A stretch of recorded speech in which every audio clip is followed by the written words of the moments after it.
I don't really bring many visuals, but I was going to show Michael. Do you guys know SFMA? I know you guys use FMS. I've heard of it before. So SFMA is kind of like the clinical variation of the FMS. So I'm a chiropractor, also a strength and conditioning specialist. Background's all sports rehab, so I know you've probably seen many chiropractors around here, literally. My background was all sports medicine. I was a strength coach before I was a chiropractor. I still keep my cert, but that's what I did at the college level out here. I'm actually taking that test tomorrow morning. So. CSCS? Yeah, you'll do okay. It's like if you know your stuff, it's really not that bad. It's pretty common sense. But it's just it's half the letters behind your name. It's really about what you do with it. So that's my background, and I'm Nevin Mark. I don't know if I actually told you who I was, but that's my name. Sorry, yeah, I guess just my name's Wes Pope. I'm actually a chiropractor as well. Like Nevin, him and I both played college football, played sports our whole lives. I got my undergrad degree in exercise sports science. So it took a lot, did a lot with exercise, of course, human body anatomy, how it interacts, nutrition, I mean, you name it. We have similar backgrounds in that aspect. I never got CSCS certified. I was a personal trainer for multiple years. It's a lot of good experiences with that. But one thing was just the population that you had. It wasn't always athletic driven kind. So that wasn't the fun part of it, but it was good. Being able to educate people and help push them and reach their goals. And then I decided to go to chiropractic school, and I just recently graduated back in October, and then I'm on staff with Dr. Nevin. So the office that we're at, I wouldn't say by any means it's a traditional chiropractic kind of setting. Very, very focused on soft tissue, on function. So the FMS stuff that you guys know and incorporate is something that, like you said, the SFMA, it's pretty much whatever the function level is for a patient, whether we have plenty, you name it, NFL guys, triathletes, marathon runners, elite swimmers. We're involved with a lot of different things, UNC Charlotte, Queens College, but then we also have everyday people too. So it's just a functional tool that we can sort of apply to everyone and see where they are, then we set goals and try to move forward. So background, so I came here a few years ago. My wife is actually a physical therapist and she works with us, so that's like kind of the different spin, I guess. We kind of borrow from all disciplines, like our whole operations multidisciplinary setting. My partner does a lot of medical acupuncture. It's kind of his thing. Uses that, not in the, I guess the classic Eastern sense, he was trained that way, but he uses it to help reset motor patterns and nervous system issues. So that's kind of what we address. But given that we have people with different backgrounds, different disciplines, physical therapy, chiropractic, massage, everything kind of under one roof, we needed kind of a common language. So the SFMA, Gray Cook system, you guys are all familiar with FMS. It's kind of our tie-in. It's what we utilize every day in the clinic as a standard. So if somebody comes in, it doesn't matter, like you said, if it's a professional athlete or if it's just my grandma, they come in, it's getting the same standardized testing, which I think you guys do exactly the same thing with FMS for the most part. So you guys all have used FMS, familiar for the most part. So I used FMS myself. I used, before I moved down here, I worked as a consultant with the Baltimore Ravens and University of Maryland Sports Medicine, and that's how I got exposed to that, because that was the gold standard at the time, at least in my opinion. The strength coaches, the trainers, the doctors at University of Maryland, and the Ravens, everybody in the house was familiar with the FMS system. So it was kind of neat that I saw that it crossed all disciplines. It didn't matter if it was the personal trainer, or the strength coach, or the doctors. They all knew kind of where people stood when they did an evaluation. So anyway, Gray Cook, as much as I was interested into that system and I used it, I got exposed to his selective functional movement assessment tool, which is what he uses in his clinic. It's basically geared towards physical therapists, chiropractors, medical doctors, DOs, the whole thing. So I went 2 years ago now, and I did the SFMA cert, and it was really neat because they did a conference where it was FMS and SFMA all on one roof, and it was trainers just like you guys, like in-house with us. And so it's like some of them were like lead physicians for universities, MDs down, chiro, PT, trainers, strength coaches. So it was neat because he's developed this system to be a common language between guys like you, like trainers and stuff, and us, the clinicians. Because as you know, a person comes in that's injured, really all it is identifying where their limitations are, and if you're doing it right, you're basically bridging the gap. That's what we do to help get them back to full function. But that doesn't mean that they're finished, because the reality is, the best treatment in the world. When the person goes back to their day-to-day living, they're not doing, using their body as it should be. They're not working out. They're not challenging their system. Those old bad patterns that got them hurt in the beginning, it's probably going to come back. So that's kind of how we approach it. So I can just give you an example. When somebody comes in our office, like I said, it doesn't matter who it is. We take them through this screening. We do, classic orthopedic screening like anybody would, most of the offices. But The difference is when they come in, whether it be Dr. West, my partner John, my wife Erin, the other PT Donna, or myself, we all use this as a outline of a standard of what we're going to do for testing. So it assesses all movement patterns, basically from the head, neck, down to the toes, and the emphasis on movement. Because, you know, traditionally time was like, everybody would look at static issues, like that's a bicep problem, or that's only a neck problem. But we know now, just from research and from experience, you guys can probably relate training clients, that it's really about movement. If the person can't move and can't function, they can't do that exercise, they can't go up the stairs, they can't do all their activities of daily living. So when they come in, we basically take them through the sequence, which we'll demonstrate in a minute, just to go through each one, just to kind of give you guys background initially. When we screen them, we're looking for dysfunctional patterns. So if it's one of your clients or anybody when they come in the door, you take them through and you're essentially looking for right away, not necessarily what hurts them, because chances are if they're coming through our clinic, they probably had some pain at some time. That's pretty standard. You're not necessarily looking for what hurts, you're looking for what's dysfunctional, what doesn't work. Because that is almost always the real key to getting something to truly resolve. Anybody can put ice or rub something if it's a muscle that hurts like that, but what we found, at least in our experience, that's a pretty temporary fix. So this system allows you to kind of use an objective tool to dig deeper, to find, you know, where this person's true issues are. Because yes, maybe they have low back pain, but the reality is maybe it's because their hip doesn't flex at all in the joint, or they have hamstrings or even calf tightness or something like that. So these series of tests that you guys can see on the sheets is an objective baseline that you can always use as a marker when you go back. So they come in day one, no matter who it is, the PT or the chiro is going to evaluate them, and they say, all right, Jan scored great on all this except her neck flexion pattern. Well, it also happens that she has a lot of upper back or shoulder scapular pain, or she can't do a push-up. So our treatment plan would be geared towards whatever tools are necessary, and we have a diverse toolbox to try and help bridge the gap and try and improve that function. When you do the exam, you're looking for two things when you have a dysfunctional pattern. Somebody can't bend their neck or they can't bend forward. You're looking to ask yourself or try to identify what's the problem. Is it, they group it into two categories. One is tissue extensibility dysfunction, which means basically tight muscle, stiff joints, stiff ligaments. They need to stretch, maybe need some hands-on body work, PNF, whatever you guys are familiar with. That's one, and that's common.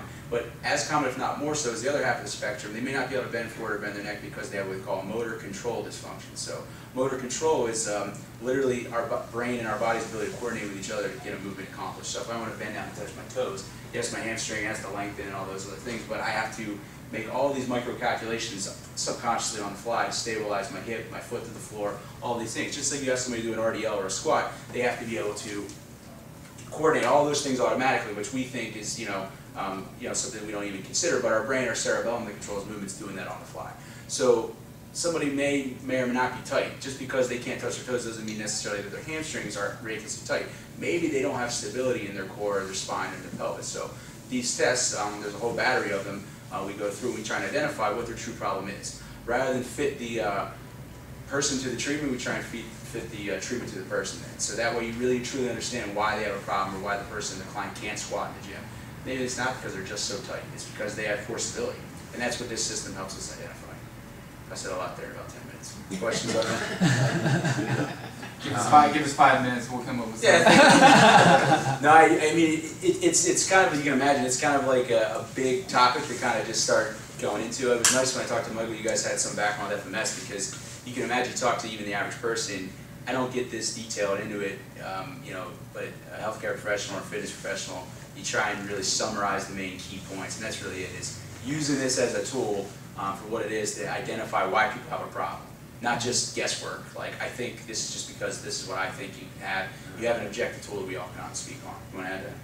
No, yeah, definitely, just like you said, I mean, because sometimes you get lucky as a clinician, say if you don't do this kind of thing, you do trial and error. Hey, we'll try this for 4 weeks, we'll reassess, and without an objective kind of immediate feedback way that everyone can be on the same page, you can have a baseline 4 weeks later, just like when you do something in the gym, how many pull-ups, how many push-ups you do, 5 weeks later after training, how does it improve? Same with this, in a functional standpoint, based on movement and the quality of that movement. So, you want to demonstrate? Yeah, we can do it. Do you have anything to add or questions? So basically, you want your patient to get better because of your therapy, not in spite of your therapy. Exactly. And the whole point here is when you have an objective baseline initially, you understand that, look, I know your neck hurts, but your neck is always hurt, and you've always gone to the chiropractor, you've always gone to the massage therapist, and it always comes back. We know your neck hurts. It doesn't mean we don't address that, but the idea is you're trying to develop a plan that day one to figure out, A, what's causing that pain for real, because if they've treated just the neck and it hasn't changed, then it's probably not the only problem or the main problem. Maybe it's something down the line. So the idea is to develop a program from that day forth that's going to get them on a timeline each week or each 2 weeks or month or whatever. You use this as a standard to make sure that they're actually advancing themselves objectively, not just like only on how do you feel. That's important, but that if you only go on pain pattern, what people perceive as how they feel that day, you may well, I don't think you probably ever do really correct the problem.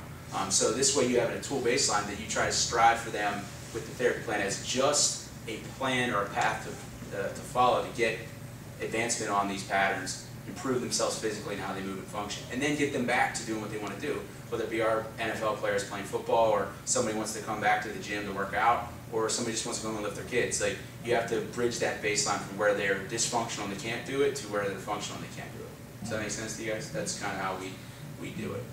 And there's a lot of clinicians out there who marry themselves to techniques, like you guys familiar with ART, active release and stuff like that? Have you ever heard?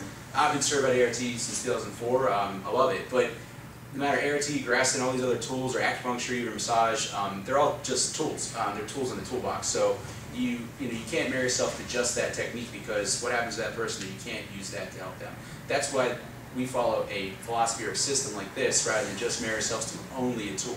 Because I have colleagues even that are very talented, like ART doctors or chiropractors, and they adjust people and they do great with that, but that maybe isn't always what people need. So this helps us diversify, and the fact that we have different skill sets in one house, that's the cool thing. We don't say that I do everything, or Wes does everything, or Aaron and my wife does everything. We can borrow from everybody. So you come in our office, once this is identified, you really truly understand what's going on with the person. The plan could be anything. It could be a stretch program, it could be stabilization program, it could be proprioceptive program, anything like that, or all the above, to really, like Michael said, get them better and get them out, not like rely on therapy forever to get them. Now, just out of my own experience with clients, it's like, especially a lot of the corrective exercises for the functional movement screens, or for the results out of the functional movement screens, are back to very basic movements, right? I mean, exactly. Very back to primal movements. Sometimes when we were talking about rolling patterns and exactly. stuff like that. How do you get an NFL player to roll on the ground without him saying, I feel like a total douchebag doing this? Well, they do say that. No, I mean, that's I have that conversation every day, man. Yeah. So we have this office up here, and then I have an office in a sports training facility where it's a lot of, pro NFL, Major League Baseball, a lot of pro athletes. And the first time is always tough to convince them that, you can squat 600 pounds, but in order to improve your back, I'm going to have you on the floor and literally have you crawl. They look at you like you just smacked their mom, like, what the heck? They can't understand what you're even saying to them. And but once they see that they can't do some of these things, maybe that's what you guys do here. I know when I was strength coach, it was always more powerful to show the patient or the athlete or the client, show them, let them figure out what they can and can't do, rather than just believe me, just trust me, I'll tell you what you need to do. When you put that guy down on the ground and he can't even do we call it like a baby get-up pattern, sequentially the right way, usually the guys that are in tune with their body will click.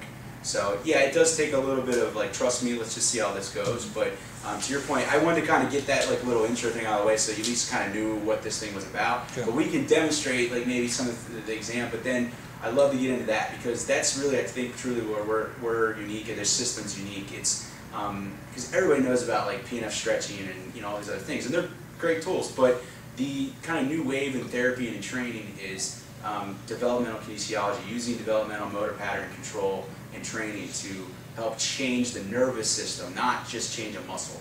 Because our brain doesn't think in terms of muscles, it thinks in terms of movement. That's a fact. So when we say do a squat, it's not thinking about cerebellum that controls movement, it's not thinking about quad, it's not thinking about anything, it's thinking about the movement that it visualizes and sees. So when we design a therapy plan, it always starts with the most fundamental patterns, which we can go through. But is anybody familiar with DNS, dynamic neuromuscular stabilization? You've heard. That's a passion of mine. It's something really interesting. That philosophy, that system, is all from Eastern Europe. their whole therapy program in the Czech Republic is based on studying babies, no joke. They watch them from the time that we're all start on our backs, legs and hands and arms up, moving around. And they study that movement pattern developmentally. And guess what? Barring any kind of like disease, everybody moves the same, at least initially, until we screw ourselves up to desks and things like that. So they use the system. That's how we started figuring out the most low-level baselines to tap into the nervous system to get somebody to do something new, like a squat, isn't to throw more weight on them or force them to squat more. It's maybe lay them on their back and have them flex their legs up like a baby would when it's getting changed, or roll over like they're going to get up and do a crawl position. Because that's how we truly access the core, we truly access muscle firing patterns as they are designed to work. So we can talk more about that. I love that stuff. I mean, that's really, I think, I didn't know how in depth you wanted me to go today, but that's sure. a good thing that I think that it'd be cool for you guys to see how we implement Absolutely. that. You want to do the exam? We can just kind of show you guys how it works. You want to be my test subject? Yeah, I'll be your test subject. So when you guys have somebody first come in, how does it work? I mean, obviously you do like, you know, consultation and talk to them and what have you. Does the FMS come out like pretty much initially, a movement, or how do you guys do it? Usually it's, first we have a medical screen, and then just to get a base idea what is already there, and then usually then the FMS is pretty close up right then. Cool. So then once you get the FMS baselines, how does that implement into your training, you know, program you design? Do you guys individually do it, or do you just kind of say, you know, this is the baseline this person needs to work on? Like, how do you use those findings? Depends on the client. And so either, for example, we either create a warm-up program that they have to do on top of what they do with us, or it gets integrated into the training. So they get corrective exercises that get integrated into the training. Very cool. So. Nice. I just get in background because I'm going to show this. Just so you can you take your shoes off, make it official. This is you know, a tool that you use, and it's fundamental for us just so we know where the person is. But we all use our own, you know, clinical or training or experiences to design the program. This is just something to use as a baseline. So you guys have seen the FMS. It's a common language. The FMS basically is for the person who theoretically isn't in pain, because you know they get 0, you know, if they have pain. So this is if you would get a client who say, let's just use a squat for instance, like they can't squat because their back or their hip hurts, 0, big fat 0 on there. Now you probably have your own strategies and how you would correct that, but if it's persistent even after you do some of the basic correctives and they're not there, that's why they developed, use this, that's why they developed the SFMA, because it's a tool to say, why does that person still hurt? And you guys are savvy enough and experienced enough to know, like, well, it's probably because this guy's hip flexors are so tight. Probably, but if it's still persistent, then we break it out a little bit further. So we never isolate just the one area, because even though I think Wes say his squat hurts, I'm going to go through and check his entire body from head to toe, and it's actually pretty quick. But once we find one that doesn't work, then we have some breakouts we do. Cool? Just face that way. So stand feet together. I always do shoes off just because they're more connected to the ground, looking straight ahead. So the first one's just check cervical patterns. So I'd have him ask to take his chin down to touch his sternum. And that's a pass, so we grade through. It's not necessarily numbers like you guys would do in FMS. It's you're looking at functional non-painful. You guys, that's why I gave you that chart. Functional non-painful, FN. Functional painful, FP. Dysfunctional non-painful, DN, or dysfunctional painful.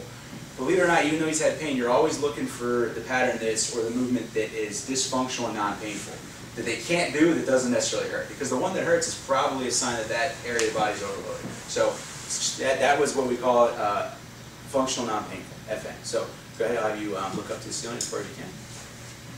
So now I'm looking for the side. If you want to turn that way, just show them.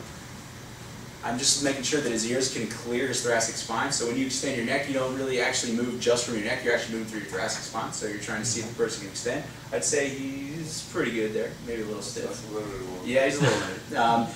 If you had, you're going to turn to the left. Take your chin down and touch your collarbone. So he's a little bit of a gap there. So right there you can see the strain, you know, on his neck. Okay, he's tight there. He's going to say, my traps are tight. Probably are tight. But go ahead the other way. Let's see if the other one does it. Down like so. That wouldn't actually work. So I would put in my head just to say, all right, turning to the left and flexing his skull down, he has a DN, dysfunctional, non-painful, but dysfunctional. So I checked that on the list. So when we go back here, we get through the rest of the screen, we're going to check that and make sure. Because maybe that correlates because maybe he was a quarterback in college and has a bunch of shoulder injuries. He actually was, so that's how I know that. I just want to say, I think get to cheat, I it's already actually helpful. failed a couple of those. Well, that's the funny thing. Like when you go to the seminar, you have all these like older like PTs and chiros and trainers, and they're like getting up there and they're trying to do it. They're like, they can't even do it themselves. So we try to practice what we preach, I guess.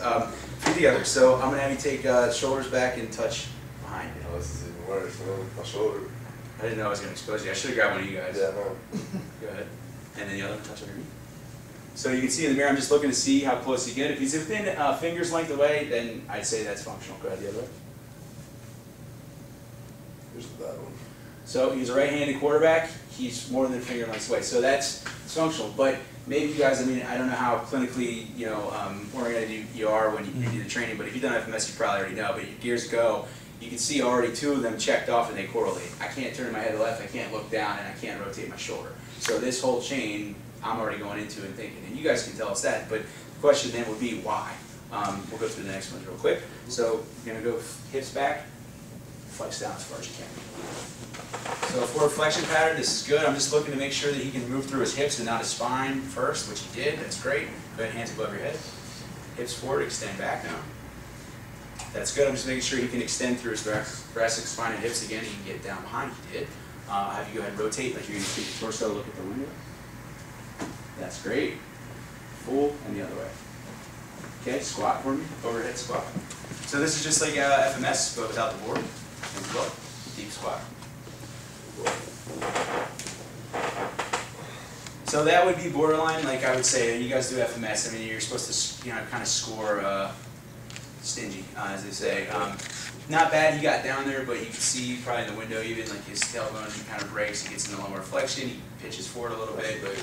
Right, so just giving you an idea how we would objectively look at it. Then the last one, do the single leg support pattern. Look ahead. So we're looking here that obviously the person can stabilize on one foot, but this is really not just like how is your balance, your proprioception, it's to see how well they integrate foot stability to knee, to hip, to core, to spine, and up and stay neutral without cheating too much. And he's doing actually okay. So if I would want to challenge him again, so we're going to go back up the list now and do some breakouts. So this actually pretty much functional. Do it the other leg. Hold it. So he's a little wobbly, but that pattern, I see it as maybe okay that it's on the edge. So then I would add a challenge. Do it again. Same thing. Close your eyes. Yeah. And obviously that makes it harder to take that kind of sensory awareness away, but I want to see if he laterally flexes and fails away from that hip, then maybe I'm going to suspect there's some sort of hip stability issue, that the glutes and things aren't able to fire to keep his hip in the socket. That's huge, because you're looking for joint centration, all the joints being able to stack and load. And he figured it out. So out of all of those right there, the way you would look at it, the most dysfunctional was neck and shoulder. So then I would immediately break it out here in the clinic to say, all right, now let's do some tests to figure it out. Is this just because he's just that tight, because he sleeps like, on his head every night or whatever it is, or is it because he's got issues with stability in his neck? So I'd have you lay on your back real quick, head up towards me. I should have done this without you, but I don't think we have time. So I know that he couldn't actively bring his head up and turn and touch his collarbone, which suggested you guys saw the strain, like his SCM, his trap, all these things are tight, right? But the question is, okay, is that just because the muscles have remained short and tight and you would want to stretch or do some soft tissue massage, whatever it is, or ART? Maybe. Or if he's passively relaxed and I'm going to just do it for him, the muscle will lengthen as much as it can lengthen.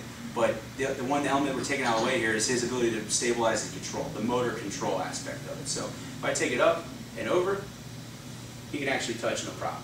Okay. Now some people that are super tight, that won't ever happen because they're just that darn stiff and tight through the trap. Okay. So that would tell me that Wes's problem doesn't need 16 massage or ART appointments. It would tell me we would start challenging his ability to stabilize his neck and move into that pattern, because you guys probably appreciate this. If the brain senses that the body has instability or potential for pain, it's going to create any pattern necessary to stop that from happening. And if it knows that his neck's not quite stable enough to control those vertebrae, those joints, to get that far over from midline, we have a very cool mechanism that says hit the emergency brake. It's not going to let you go to a place where your neck's unstable and potentially hurt. Is that because you got hit a bunch in college? Probably so. But that's the deal, is like you want to identify what the real problem is. Why can't he turn his head over? So maybe it isn't his trap. So we just kind of look a little bit deeper. So developing a program, we'll just start with this one. I would ask him to start doing some stabilization patterns with his head and his neck. So first thing I would do is unload it. I would ask him to centrate or tuck his chin, so all of his joints are, when I say centrated, you guys ever heard that term? You know what that means? Centrated is basically what it sounds like, but if you can imagine any joint surface, say I'll take my, my elbow or my knee, the joint surfaces are designed to align and stabilize on top of each other so you get maximum movement. Or if it's in the shoulder socket, like the ball should sit in the middle of the cup so you can be able to spin and move appropriately. That's how we're designed. But because of bad muscle patterns, muscle imbalances, bad usage strategies, you lose that centrated position. Usually that's the answer why somebody can't move their neck for stability purposes. Maybe they had an injury, but more than likely it's postural strain or whatever it is. So those joints don't centrate or stack on top of each other. So there's little tricks that you do to try and tap into that. Like he would tuck his chin, retract it down, and then I would have him just actively maybe start with some isometric activation and rotation. So he's building control in that range of motion rather than just I'm going to stretch it into oblivion. Because really when you're doing this type of therapy, you've already figured out, you're actually starting to ask his brain to learn how to do something different. That's the deal. Because he's been this way for 5 years. But just like with training, if my grandfather came in and he cannot squat, it's going to take some time and take different strategy to put a bar on his back to have him squat, usually. Rather than just say, do it anyway. Some coaches do that, but I probably wouldn't do it. Do you see how that kind of operates? That's just one example. Of the shoulder we would see, but sometimes maybe a shoulder, I would imagine if I tested the same thing, I'd actually find out that it is just that tight because he's been hit, he's had injuries, maybe he had surgeries, and he did. So it's that tight. That's where things like air T and Graston would come into play because you try to massage or whatever it may be because you are trying to mobilize or change the length or the flexibility. But 9 times out of 10, in my opinion, and what I've seen clinically in my experience, the issues are the person doesn't have good control of every segment of their body. They're not aware enough or they haven't developed that control. And then they're going to go to the gym or to CrossFit and just crush themselves and put too much load on a system that can't do this. So we'll start there. Any questions on that? How that kind of operates? Kind of see? Michael? If it's a question between like two things, like whether it's like an injury or if it's like something that might be like just some limitation, do you guess between either one of them and then from there then just reassess and then determine whether if you're correct or if you just Kind of. move I on? mean, yeah, you're right. Eventually there is some of that work. There's a little bit of trial and error. I mean, nobody, well, I'm not. I'm not that good to be able to say every time you nail it. That's where this comes into play because what I would do is I would do some of that work and I'd say, all right, let's stand back up, let's check it again. It's test, retest, just like anything, because that way you understand what you've changed. Not just trust me, I adjusted your neck or I stretched your neck and you're going to be fine. Right. Because that's the thing where the person's like, that felt kind of good. Cool, but if they come back 2 days later and they haven't changed any of that pattern, then you're chasing your tail, as they say. Does that make sense? So, but as far as our style of rehab, I don't know how in depth you wanted me to go with that, Mike, but I just figured I'd show you how we kind of operate, because I think that applies, because at that conference where they had the FMS trainers and the docs, everybody all on one roof, the thing that was so cool to me was there was direct interplay. Like the guy, Greg Cook, developed all this, you guys know him. His clinic in Virginia, it's in the middle of nowhere, but he's like a genius in the mountains in Virginia. He's the PT, he's got, I think, a chiro, he's got another doctor, and then he has like this whole staff of trainers that are FMS certified. So it's this back and forth direct interplay and referral system that they have sometimes even the trainers of the PT take them through FMS as a good screen, and they say, past FMS, you're stiff, but no pain, you can do these things, cool. Then we're going to develop a training program. But a lot of times the person's like, I have a neck injury, my neck kills me, my knee hurts, I can't do this, I can't do that. You know as well as I do, former trainers, you guys currently, trying to train around injuries is tough because sometimes they can or cannot do these things and it limits the training program. So in Greg Cook's clinic, they would take the person and they would take them to the clinicians and they do this SFMA. And then they would collaborate back and forth on the person's program and the plan. Because my philosophy, just coming from my strength coach background, but I really truly believe it, there is no such thing as rehab, and there's really no difference between rehab and training. Really, rehab should be just training with just modified and lower levels of strain or stress. That way the person can adapt to what you're doing with them. Because when they come to our clinic, it's probably not going to be terribly different than what you guys might have been doing with them in here as far as exercise. The movements may change, but the goal is the same. Get them to move or accomplish that exercise. How do you guys approach, the thing is, like, if somebody has an injury like this and you rehab them, that's fine, but I think one of the biggest challenges that I see is people who actually have damage that cannot be repaired. They're like, like yesterday, I'll give you a good example. I've got a client come in, and she got T-boned by a man on a bicycle. You know, like acetabulum shattered. She's got arthritis in the hip. There is no way she will not retrieve a completely functional movement pattern. I mean, it's just simply not possible. I would say. I mean, unless you can do wonders, but then.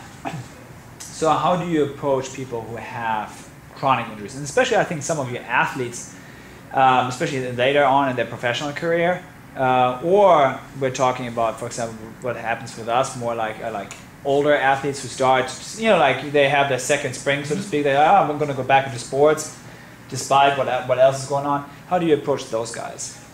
Not terribly different, and I'll explain what I mean.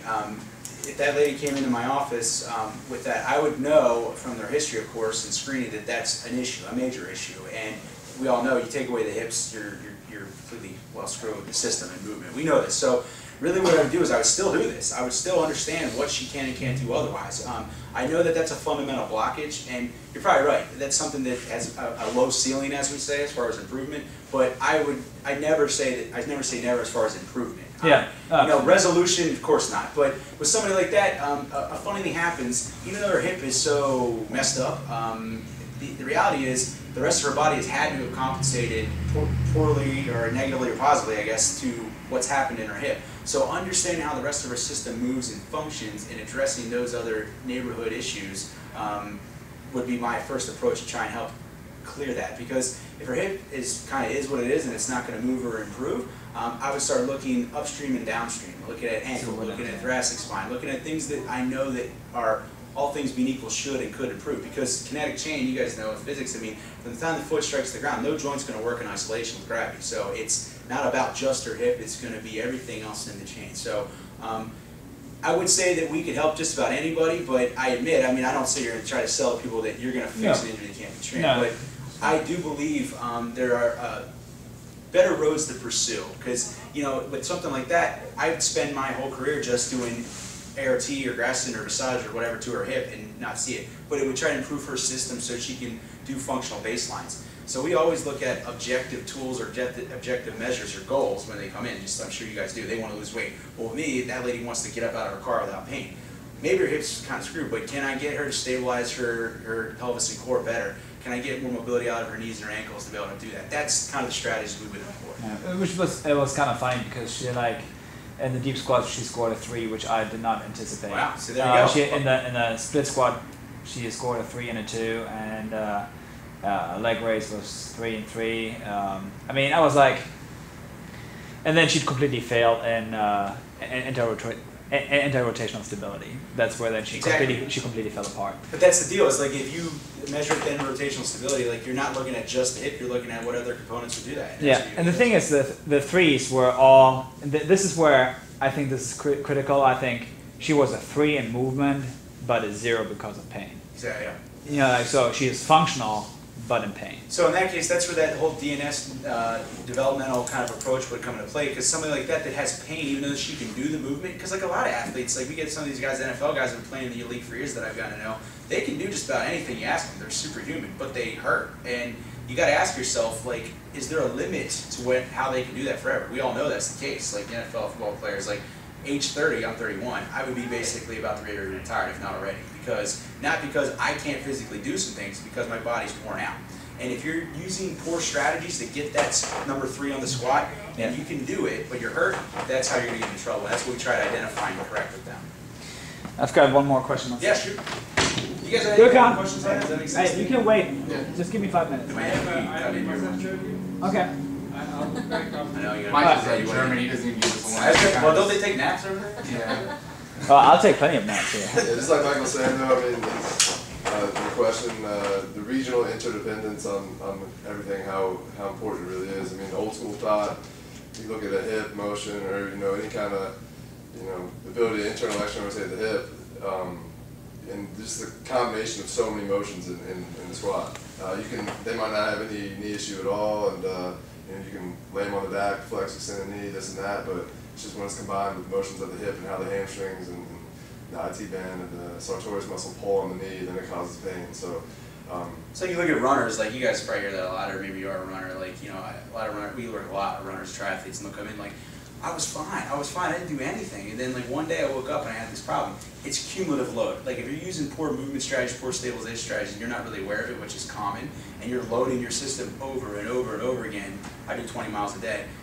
You can get away with it well, and the best athletes can get away with it for longer, okay? The people that are in the best shape get away with it for longer, but just the laws of the physiology of the body, something will break down, and that's usually when they come to us, it's red alert. So this system and FMS that you guys are using is hopefully with the idea you're trying to be proactive rather than reactive. You're trying to identify dysfunctions, eliminate and correct them before they become a problem. And the cool thing is, to be honest with you, you guys are even more impactful than we are because you're meeting people before, hopefully, that are like messed up with pain, and you can start to give them the proper training to reroute and change how their body functions. That's how I look at everything, and that's why there's such a common language between our style, what we try to do, and you guys and what you're using in your training. No, that makes perfect sense. Now, you had an interesting, because you're a quarterback, you're right-handed, and so you throw with the right arm. So, and we're talking about, especially Gray Cook, it's all about symmetry, right? You're trying to reach symmetry, but at the same time, if you look at newer research, especially with throwers, pitchers, or quarterbacks, if you look at the external-internal rotation, More on that side. they have a much bigger external rotation. Sure. And then they have internal rotation. So, and it's like if you try to fix that, do you actually reduce the functionality in their sport, or and so there was the new approach is more like you want to have a symmetry in total range of motion. So, if you add external and internal rotation together on both sides, should be equal, but it won't look the same way. That's true. Yeah, and that's the thing with this is once again just the first step in a tool, and then eventually when you design a program or a plan, that's going to be different between the guy for the Panthers and just the housewife. You know what I mean? The difference is then you got to understand what that person actually physically does day to day for a living, and understanding that movement then changes the game a little bit. This is just the fundamentals, and then. But I guess I would argue that the person better master the fundamentals before they try and do high level, So, but to your point with that, the research, I mean, that's been overwhelmingly true, I think, over the years, and to understand that, because you have a pitcher who pitches already 95 miles per hour, makes a lot of money doing it. I don't get hung up on can they internally rotate another 5 degrees. Yeah. It's really how does that correlate and work with the rest of the body. Okay. That's how I would look at it. Then I know that you are in a time crunch, right? So I got some time. Okay. What I would like to do, I love what you've been talking about. Does anybody have any questions about what he's been saying so far? What I think would like to do at some point, if you're willing to do that, have you come in and talk about the DNS if you want to. Yeah, man. Cool. I would love to. Would love to, and then we can see also how we can work together in the future, because I feel like I think there's a good overlap, and we've got people where I think it might be a good transition where it's okay. We can. They fit well with your profile of clients and what you do with people and the way we do it. So I would like to do that. So there's definitely a need. I met Michael at the race randomly, by the way. That's how we met. But it was really cool because he had the same background and same ideas that I had. Because the new age, like the guys that are FMS, it's not discipline specific. It used to be years ago that chiros were here, PTs were here, trainers were here, strengthens were here. But if you're all speaking this kind of language of movement and function, it doesn't matter. Like you're all you're looking to get the same results, and I think that's what's cool with the interlay between what we do and what you do, because we've been looking for it to have a handoff, because there's this thing called insurance, health insurance, and they have a very powerful pull on what we do. Eventually, you want to do everything you can with a person, but eventually, insurance company says, "All right, I don't care about your FMS. This person seems like they're good. We're cutting them off." Then what do you do with the person? I design a lot of own programs for people to the best I can. Like, you need to do these correctives on your own because you need to keep dysfunction. But you and I all know that the average person isn't going to do that. Maybe not do it well. So that's where it would be really cool, to have people that have this kind of relationship to say, look, you did the last 3 weeks with us. Your pain's pretty much gone. You feel good. You look good, but you're not done. That's really the deal. And not going to the gym and just winging it isn't going to do it either, because that's going to feed those same bad patterns. So that's why I think it's cool, because I met you. It was nice to be able to do this, to meet you guys, because it's such an easy handoff. You're done, but you need to go someplace where you can get the right kind of training. Yeah, you want to get fit. We all do. That's great. Do it, but make sure you're doing it right. Okay. works. All right, then. I think then we're all set for today, unless you guys have any more questions at this point. I have one just with the, like, one of you guys is TPI certified, right? I've taken the TPI. Well, yeah. I wouldn't call it. I'm not certified technically. I'm not on the website, but Dr. Greg Rose, you know him, the developer. Yeah, I mean, I've seen a bunch of like. He's like the developer. He's one of on the SFMA staff, so he's like a mentor of mine. I used to work in Maryland. That's where he's from, so I'm familiar with the system. Yeah. Yeah, I mean, does he use more of like the SFMA, or does he use more of like the FMS and like both? So the, that's what's cool. Like I'm FMS, I use in my other place too, because if I get a youth athlete that comes into my other office where it's a sports training facility and they're not necessarily hurt, but we want to understand how that 10-year-old kid's moving, I'll use FMS. I don't necessarily just do this. Got it. So Greg Rose, same thing. You just borrow. It's all really the same idea, just different tricks to get an answer. But yeah, no, he used it, and then with golf, the same idea. Like you probably start with general screening, general FMS. That's why I asked. This is like the branch out, because if somebody has an issue, this is where you really hone in. And there's more tests and things. Obviously, I don't want to bore you all day with it, but there's a lot you can do to really whittle it down. Checking like wrist mobility and things like that, so they can like hinge and. Literally. Are you TBI? No, I'm gonna go for the certification in June. Sweet. Do it, man. It's there because that's applying this system into a specific realm of golf that needs it, as you know. And that's a huge market too. I mean, guys that have all these issues and want to go play golf, but they can't even like bend on touch your toes. You know, and you think I'm kidding, but we see it already in our clinic. And TPI is great because it gives the trainer, the clinician, tools to help manage that and get results. Right. Cool. All right. I really appreciate you guys coming by today. Yeah.